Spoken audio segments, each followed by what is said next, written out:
I call the member for Macarthur. Thank you, Mr Deputy Speaker.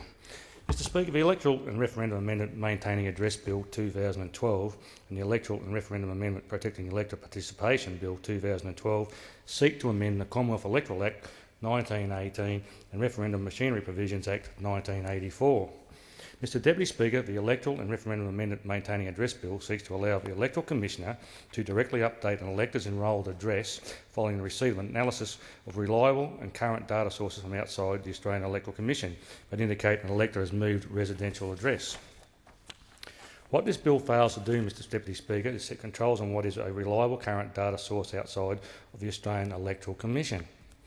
This bill hands over the burden and responsibility for updating a person's electoral address from the voter to the Electoral Commissioner, with no controls, no checks and balances, and no parameters as to where the Electoral Commissioner can source the information. And to me, that is very, very disturbing. Mr Deputy Speaker, this bill will bypass many of this government's own fundamental privacy principles and adds yet another element of Big Brother to this government's already over-regulating and overreaching scope of authority. Mr Deputy Speaker, the second bill that this government has put forward, the Electoral and Referendum Amendment Protecting Elector Participation Bill, is yet another attempt by this government to take our nation down the very, very slippery slope of automatic enrolment. Mr Deputy Speaker, the automatic enrolment has been the brainchild of the Greens for over a decade. The travesty of this bill represents a key component of their Orwellian nightmare for this nation and our prestigious democratic record. Australia has long been the shining example of democracy to the world. While we may only be a young country, we've been fortunate that up until recently we had a good national leadership, a booming economy and a healthy democratic system of government. Indeed, we're envied across the globe. But, Mr Deputy Speaker, these two bills represent a paradigm shift in the way our system, democracy, operates at its most fundamental level. In this great nation, Mr Deputy Speaker, voting is a right, but it is also an obligation enforced by the law. The right to have your voice heard and the right to have your vote counted is a sacred thing. It should not be taken lightly and it should not be handed out frivolously. Peoples in nations less fortunate than ours have died trying to exercise this right. And that is precisely what voting in our nation a right, and with rights comes obligations, responsibilities and duties. Mr Deputy Speaker, these obligations are not onerous. They do not require a citizen to jump through legislative hoops. A person need only fill in a form and provide identification in order to enrol to vote. Once enrolled, Mr Deputy Speaker, an elector can update their details by fax, by mail or in person. In fact, Mr Deputy Speaker, an elector can even update their details online. It's not too hard to do. If a person can jump on the internet and update their driver's licence online, why can't we trust them to do the same thing through the AEC, Mr Deputy Speaker? The Minister, in his second reading of the speech of Maintaining Address Bill, asserted that the bill will assist in meeting the urgent need to arrest the decline in enrolment rates across Australia by ensuring the federal electoral roll is as current and accurate as possible. However, in spite of the Minister believing this to be an urgent need, he did not make a single mention in either the speech or the explanatory memorandum about any evidence of scale of these inaccuracies. I submit that in Australia we have a far more urgent need to crack down on multiple voting and voter fraud, that a need to directly update voters' addresses without the voters' knowledge or consent. And you've only got to look at the last federal elections, and I'm standing here next to Member Hume, and we know what the Labor Party's policy is. It's vote early and vote often. And if that wasn't enough of an assault on the integrity of the roll, Mr Speaker, now they want to add electors to the electoral roll without their knowledge or their consent. Mr Deputy Speaker, these two bills create the possibility of a person being enrolled without their knowledge and address where they may or may not reside. You can look at a couple of examples in my electorate, Mr Deputy Speaker, in relation to the urban renewal programs in our public housing areas, whether it's a Minto 1 project, whether it's the Edge Renewal Program at Rose Meadow or at Claymore. Now, people are put into temporary accommodation in hotels and motels out of their electorate. Now, the member for Grey mentioned about people being informed voters. Now, these people have lived most of their lives in my electorate or being moved out of their electorate for temporary accommodation. If they live there for 1 month, they might find themselves on a roll in an electorate. They don't want to even participate in that election and elect the candidate. Now, these informed people want to vote for the person they know who's doing the right thing by their community, and all of a sudden, because we're going through this urban renewal process, they've been shifted out of their area, put on a roll without their knowledge and asked to vote for somebody else. Well, it's been great thought going into this legislation. Who's the Einstein who's come up with this one? What about people who domestic violence issues, Mr Deputy Speaker? You might have a couple who are involved in the domestic violence issue. One takes out an AVO And part of the conditions about AVO is that you must live in another electorate. You might have to live there for 4, 5, 6, 9, 12 or a year, 18 months or longer to resolve your dispute with your spouse, and all of a sudden you find yourself on an electoral roll somewhere else, and you're once again an informed voter who was taken out of their electorate through secondary advice given to the Australian Electoral Commission, and they put you on another roll without your knowledge. Absolutely incredible. How good is this legislation? And there's people on the other side of us saying, we're proud of this legislation. No, not enough thought has gone into this legislation, Mr Deputy Speaker. There are going to be other circumstances where people are going to be out of their areas temporarily, put on electoral rolls without their knowledge, asked to vote someone they don't even know. They've lived most of their life in another electorate, they're an informed voter, they know their candidate and they want to make a decision that will change things in their electorate, but they're asked to vote in another electorate and they don't know what's going on there. Absolutely. Anything to hold their seats, you're right, the member for Hume. They then could receive a fine for not voting, which they may not receive, and as a result could have their driver's licence cancelled because this government allowed the Electoral Commissioner free rule over additions and amendments to the electoral roll with no restrictions and no requirements for identifying or regulating information sources. I just keep looking back. How good is this legislation? There's been a lot of thought got into this. I hope that those of us in this chamber today respect and uphold the values of democracy when voting on this bill. Put some thought into it, guys. We must stop this insidious campaign launched by the faceless men of the ALP who are attempting to compromise the integrity of the electoral roll for their own selfish purposes. Just last month we saw the damage that the same faceless men in the Australian Labor Party have done not only to the parliamentary wing of the ALP, but to what is left of the grassroots movement of their own party. Mr Deputy Speaker, these bills represent this same phenomenon in our nation. It gives the AEC the power and authority to add electorates to the roll without their knowledge or consent. Mr Deputy Speaker, these bills allow the Electoral Commission to access private information and records from secondary sources to update the residential addresses of our electors. Mr Deputy Speaker, this is not and should not be the function of the AEC. Not only will people have their addresses updated without their knowledge, but it may result in electors being incorrectly enrolled or even removed from the electoral roll entirely, denying them the chance to vote in an election, which I've stated about in different circumstances. There'll be many more brought forward, I can tell you, by people, disgruntled voters who can't vote for the candidate they love. This will be further exacerbated by the government's second bill, which will use information and data from unspecified secondary sources to determine if a person has been living at that address for at least a month and is eligible to be on the roll. A month is not a long time. You know? It's incredibly a short period of time. This legislation is very, very, very poor.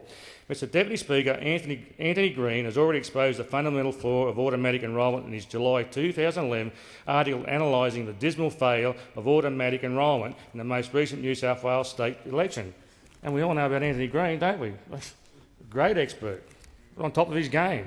While the New South Wales Labor Party had hoped that the automatic enrolments would be their saving grace at the ballot box, only 64.3% of the electors that are automatically enrolled actually turn up to vote. 64.3%, Mr Deputy Speaker. This incredibly high non-participation rate demonstrates the point that either a massive number of those people automatically enrolled to vote were completely disenfranchised with the electoral system, or alternatively, that those people were not actually entitled to vote in the first place or were not living at the addresses where they had been automatically enrolled. So this systematic failures already. The notion of directly updating a person's details on the electoral roll or enrolling them to vote without their knowledge or consent will lead to a high number of potential irregularities. Further to this point, the bill is lacking consistency and detail. It gives the AEC complete discretion to determine what it believes are reliable and current data sources to obtain information about elector addresses. This goes far beyond the scope of the authority traditionally bestowed upon the AEC. Imagine some of the information we might get from the courts or the local police about people who've been locked up and charged and been part of their bail conditions of, you've got to go and live in another electorate, but you still know your local member and all your family there and your house is there. This is incredible legislation. It's brilliant. Well, on this point, Mr Speaker, I refer to the submission by the Australian Privacy Foundation to the Joint Standing Committee on Electoral Matters in February 2012. The Australian Privacy Foundation makes two very valid arguments relating to the collection and use of secondary sources of information. The first argument is that this bill seeks to undermine the fundamental privacy principle that personal information collected by a government body or agency should only be used for the purpose for which it was collected. If the government's body or agency intends to use this information for secondary purpose, then consent of the person from whom it was collected should be given. They've got to give consent to it, legally. I tell you, this legislation is fantastic, with of course exceptions for special circumstances where the public interest outweighs individual privacy. Does the public interest outweigh the individual privacy? I don't think so, Mr Deputy Speaker. The Minister's supposedly urgent need to arrest the decline in enrolment rates across Australia does not weigh up against any public interest test. Public interest test. Doesn't weigh up. I've got to meet the person who put this legislation together. It's absolutely brilliant. But perhaps he is trying to weigh it up against his own party's self-interest. That might be the key to it all. His own party's self-interest. Secondly, and equally important, Mr Speaker, is the reality that data and information collected by any government agency is collected for a specific purpose and in a very different context to the Australian electoral roll. The Coalition members on the Joint Standing Committee on Electoral Matters noted in July 2011 in their dissenting report that the reliance on external data sources that have been collated and that are utilised for other purposes does not make them fit for the use in forming the electoral roll. There had to be the Coalition. A bit of thought's gone into it. Of course, dissenting report. To demonstrate this point, Mr Deputy Speaker, we need to look no further than our own government agency's records. A bit of history here. Just look over the data. Let's have a think about it. 1 month. Don't rush into things. Have a chat about it. Talk it through. You'll get bipartisan process on good policy in this chamber. For instance, the Australian National Audit Office, ANAO, Audit Report number 24/2004-05, Integrity of Medicare Enrolment Data. Let's have a look at Medicare data. Stated ANAO found that up to 500,000 active Medicare enrolment records were probably for people who were deceased. Further to this point, a review by the ANAO report number 37/1989-99 on the management of tax file numbers found that at the time of the last census, namely 1996, there were 3.2 million more tax file numbers than people in Australia. Now, who's going to get this data? Is it going to be the Labor Party, the old vote early, vote often policy? No, they're going to know who all these deceased peoples are, or all these tax file numbers. They're going to run around and vote at so many booths it's not going to be funny. Hey, we know who's putting this legislation together. It's a beauty. It's vote early, vote often, and try and vote Labor if you can. This included 185,000 people, potential duplicate tax file numbers of individuals, and a sample match showed that 62% of deceased clients were not recorded as deceased. Who picks up on that? We know who picks up on that. The AEC's reliance on secondary data sources, as stipulated by this bill, is very, very concerning. However, what is of even greater concern to me is that this bill gives the Australian Electoral Commission the discretion to determine what reliable and current data sources he should use to derive information regarding electoral addresses and voter eligibility.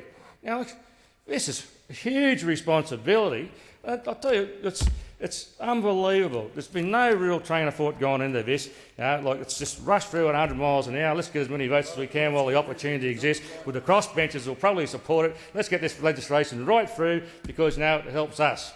As a police officer for over 25 years, Mr Deputy Speaker, I have a keen understanding of the challenges posed by relying on secondary sources of information to make an informed and accurate assessment. Mate, a lot of people go out of their way to supply secondary sources of information that aren't correct. They don't want to be found. But they'll be on a couple of electoral rolls, it's absolutely brilliant. My point in relation to this is that secondary sources, any secondary source, are of variable quality. Even secondary sources that one would think would be up to date and accurate, such as Medicare, Centrelink or the Department of Immigration, collect their information for different purposes and in widely different contexts than maintaining an electoral roll.